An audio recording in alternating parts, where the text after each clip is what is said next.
ஸ்வேதாவை பத்தி யார்கிட்டயும் போன்ல பேசிட்டு இருந்த போல இருக்கு. ஆமா ஆண்டி, என் ஃப்ரெண்டு கிட்டதான் ஸ்வேதாவை பத்தி பேசிக்கிட்டு இருந்தேன். அவ எவ்வளவு பெரிய ஃப்ராடா இருந்திருக்கா. அவளால்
உன்னை பத்தி தான் சுடர் பேசிட்டு இருந்தேன்.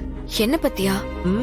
ஆமா சுடர், நீதானே அந்த ஸ்வேதா இந்துவோட தங்கச்சி இல்லைன்ற விஷயத்த முன்னாடியே தெரிஞ்சுக்கிட்டு நம்ம அஞ்சலியை எவ்வளவு பெரிய ஆபத்துல இருந்து காப்பாத்திருக்க. அத பத்தி தான் பேசிக்கிட்டு இருந்த. உண்மையிலேயே நீ செஞ்சது பெரிய விஷயம் சுடர். நாங்க எவ்வளவு பெரிய தப்பு பண்ண பார்த்தோம்.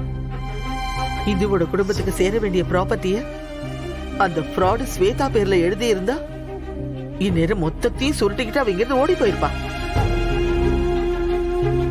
நல்ல வேளை அப்படி ஒரு விஷயம் நடக்காம நீ தடுத்துட்டம்மா.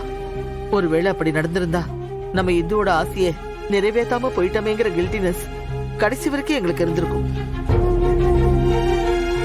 இந்துவோட ஆத்மாவும் சாந்தி அடைஞ்சிருக்காது.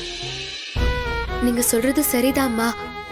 என்னோட ப்ராப்பர்ட்டி மொத்தமும் என் குடும்பத்துக்கே போய் சேரணுங்கிறது தான் என்னோட பெரிய ஆசையே. அது நடக்காம போயிருந்தா நான் நிம்மதியாவே இருந்திருக்க மாட்டேன். என் தங்கச்சி சுடர் அத முன்னாடியே சுதாரிச்சு அதை நடத்திட்டா. நியாயமா ப்ராப்பர்ட்டி சுடருக்கு தான் போகணும். அவதான் என்னோட உண்மையான தங்கச்சிங்கிறத. அந்த ஸ்வேதா மேல எனக்கு கொஞ்சம் கூட டவுட் வரவே இல்லை. ஏன் செல்வி, உனக்கு வந்துச்சு? இல்லம்மா, எனக்கும் பெருசா எந்த டவுட்டும் வரல. பாரு, இந்த வீட்டுல இருக்கிற யாருக்குமே ஸ்வேதா இந்துவோட தங்கச்சியா இருக்க மாட்டாங்கிற டவுட் வரவே இல்லை. ஆனா நீ எப்படி அந்த ஸ்வேதா ஃப்ராடுங்கிற விஷயத்த கரெக்டா கெஸ் பண்ண? நான் அத தனியா கெஸ் பண்ணலாமா? என்ன நீங்களா தான் கெஸ் பண்ண வச்சீங்க. நான் இந்த வீட்டுக்கு வந்த புதுசுல இந்து அக்காவை பத்தி எனக்கு எதுவுமே தெரியாது. ஆனா அவங்களோட தங்கமான குணத்தை பத்தி, அவங்க எவ்வளவு நல்ல முறையில இந்த வீட்டுல வாழ்ந்தாங்கன்றத பத்தியும் நீங்க, ராமையா, ஏழ் சரணு எல்லாரும் என்கிட்ட சொல்லிதான் அவங்க எப்படிப்பட்ட நல்ல கேரக்டருங்கிறது என் மனசுல ரெஜிஸ்டர் ஆயிடுச்சு. அதெல்லாம் நான் யோசிச்சுதான் ஸ்வேதா இந்து அக்காவோட தங்கச்சியா இருக்க மாட்டான்னு நான் கெஸ் பண்ணேன். அப்படி ஒரு டவுட் எனக்கு வந்ததுக்கு காரணமே நீங்க தாமா. இதுதாம்மா உன்னோட பெருந்தன்மை. எங்க மூலமா இந்து எப்படிப்பட்டவன் தெரிஞ்சுக்கிட்டு நீ இப்படி ஒரு விஷயத்த பண்ணிருக்க. ஆனா இந்துவோட வாழ்ந்த எங்களுக்கு அது கொஞ்சம் கூட தோணவே இல்லை பாரு. நீ உண்மையிலேயே ரொம்ப கிரேட் சுடர். இந்த வீட்டுல பல நல்ல விஷயங்கள் உன்னாலதான் நடந்திருக்கு. அதே போல இந்த கெட்ட விஷயமும் உன்னாலதான் இங்க இருந்து விலகி இருக்கு. நீ எங்களுக்கு கிடைச்ச மிகப்பெரிய வரப்பிரசாதம் சுடர்.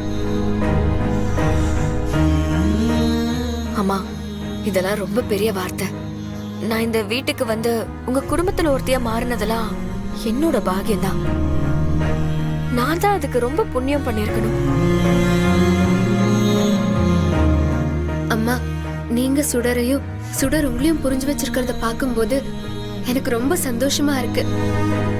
இதே போல நீங்க எப்பவுமே இருக்கணுமா?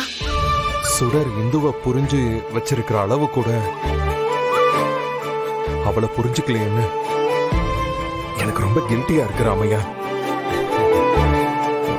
நான் ரூமுக்கு போறேன். ஏய் கிழவி, நீ அவளை புகழ்ந்து பேச பேச எனக்கு அவ்வளோ ஆத்திரம் வருது. சரியான நேரம் வரட்டும், உங்க எல்லாருக்கும் நானே ஒரு முடிவு கட்டுறேன். ஏதோ ஒரு பெரிய ஆபத்துல இருந்து நம்ம குடும்பம் தப்பிச்சிடுச்சு. அது வரைக்கும் சந்தோஷம்தான். சரி, போலாமா?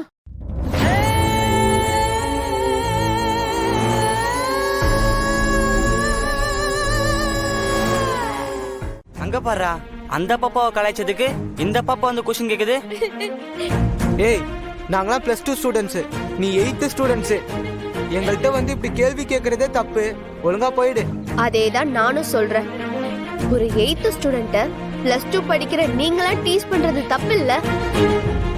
இனிமே இப்படி பண்ணீங்க, நான் நேரா பிரின்சிபல் மேம் கிட்ட போய் கம்ப்ளைண்ட் பண்ணிடுவேன். ஏய், என்னடி மிரட்டுறியா? ஏய், வாடி போடின்னு சொன்ன, இப்பவே போய் பிரின்சிபல் கிட்ட கம்ப்ளைண்ட் பண்ணிடுவேன். டேய், ஒரு சின்ன பொண்ணு உன்னை இவ்வளவு கேவலமா பேசிக்கிட்டு இருக்கா. இவள சும்மா விட கூடாதுடா. என்னடி சொன்ன? கம்ப்ளைண்ட் பண்ணுவியா போய்? உன்ன 8th படிக்கிற பொண்ணு கிட்ட உங்களுக்கு என்னடா பேச்சு? மேடம், இந்த பொண்ணு தான் மேடம். நாங்க +2ங்கிற மரியாதை கூட இல்லாம கண்டபடி எங்களை திட்டுறா மேடம் இவ. அபி, என்ன இது? ஒரு சீனியர் ஸ்டூடெண்ட் கிட்ட இப்படிதான் பிஹேவ் பண்ணுவியா? இல்ல மேம், இவங்க தான். எதுவும் பேசாத நீ. நேரா எல்லாரும் பிரின்சிபல் ரூம்க்கு வாங்க.